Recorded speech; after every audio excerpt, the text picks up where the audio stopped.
नमस्कार दोस्तों, news time में आपका बहुत बहुत स्वागत है। दोस्तों, लोकसभा के अंदर ऑपरेशन सिंदूर पे बहुत सारी बातचीत हुई। बहुत सारे लोगों ने मोदी जी के कशीदे पढ़े, लेकिन सच कहा जाए तो गौरव गोगोई ने धज्जियां उड़ा दी मोदी और शाह की।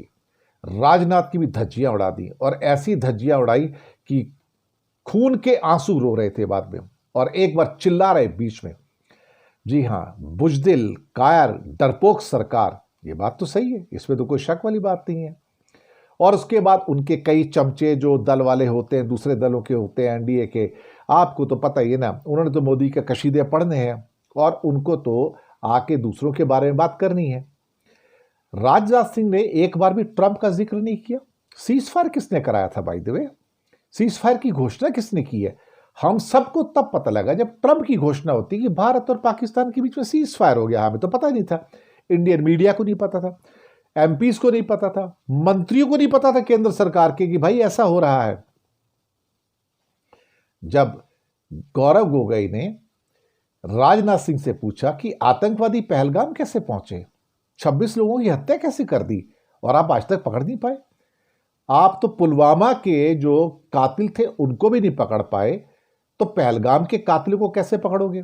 पता नहीं अंदर की क्या स्टोरी है भाई, भगवान जाने। है तो जिम्मेदारी किसको लेनी थी? केंद्र सरकार को। ये अमित शाह जो बड़ी बड़ी डींगे हाँकते हैं कि बड़ी सामान्य स्थितियां हो गई है वहां पर, हो गया सामान्य। खुद 50,000 की फौज लेके जाते हैं जम्मू कश्मीर में वो और मोदी जी, उसके बिना वहां पर जब जाते तो पूरा का पूरा श्रीनगर बंद कर दिया जाता है, परिंदा पर नहीं मारता, तब ये वहां पे जाते हैं। ये डरपोक किस्म के आदमी हैं सारे के सारे।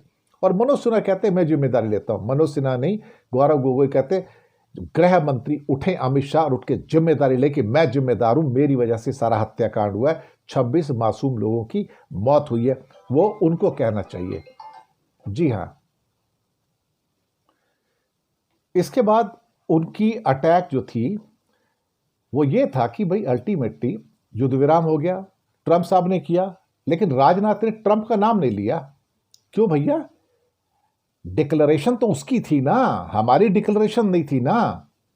उसने बताया ना क्या हुआ अल्टीमेटली। अच्छा, फिर ये पूछा गौरव गोगोई ने विमान कितने गिरे हैं? सीडीएस का जिक्र किया, कैप्टन शिव कुमार का जिक्र किया, कितने विमान गिरे हैं? कुछ नहीं, पनकन्नी काट गए, बात ही नहीं की कि विमान गिरे हैं, कुछ हुआ है। मन में चोरी हो तो यही होता है। जब सेना के बाजू बांध दिए गए कि तुम्हें कहां अटैक करना है, कहां अटैक नहीं करना है, इस बात का फैसला तो मोदी जी कर रहे थे। सीडीएस क्या कर रहे थे? फिर इंडियन एयरफोर्स के चीफ क्या कर रहे थे? उनको आजादी ही नहीं दी थी। इस प्रश्न का जवाब भी नहीं दिया कि 21 टारगेट तय किए गए थे, बाद में 9 पे हमला किया। यह भी सही बात है बिल्कुल, लेकिन मुसीबत यह कि राजनाथ सिंह को चमचागिरी करनी है ना मोदी की। वो तो वैसे उनकी हाथ पैर तो कांपते रहते हैं और डींगे हाँकने में सबसे आगे आज की डेट में, क्योंकि उनको अपनी मिनिस्ट्री शिफ्ट चाहिए। फिर कहते हैं कि सरकार का इरादा युद्ध छेड़ने का नहीं था।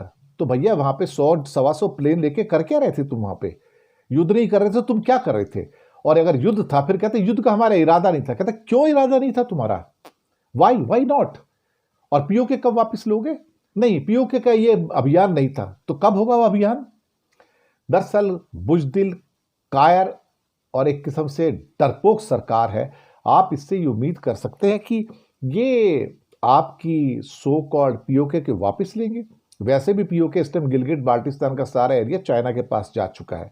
चाइना का सीपेक प्रोजेक्ट है वहां पे, आप कुछ नहीं कर सकते वहां पे। आपकी हिम्मत नहीं कि आप चाइना के खिलाफ वॉर कर सको। मुझे नहीं लगता कि मोदी और कभी शाह की या साथ में राजनाथ सिंह की या विदेश मंत्री की यह हिम्मत पड़ेगी कि चाइना के खिलाफ अटैक कर दो। इनके बाप दादा के बस की नहीं भाई। मैंने कहा ना, ये बुजदिल और कायर लोग हैं, ये क्या अटैक करेंगे? ये कोई इंदिरा गांधी थोड़ी जो अटैक कर सकते हैं। ये तो बुजदिल लोग हैं, इनसे उम्मीद मत कीजिए कि कभी पीओके वापस लेके आएंगे। ये नहीं ला सकते कभी भाई, नहीं ला सकते। तो गौरव गोगोई ने जो धोया है इनको, वो इनको जिंदगी में याद रहेगा, वो सालता रहेगा। शुक्रिया।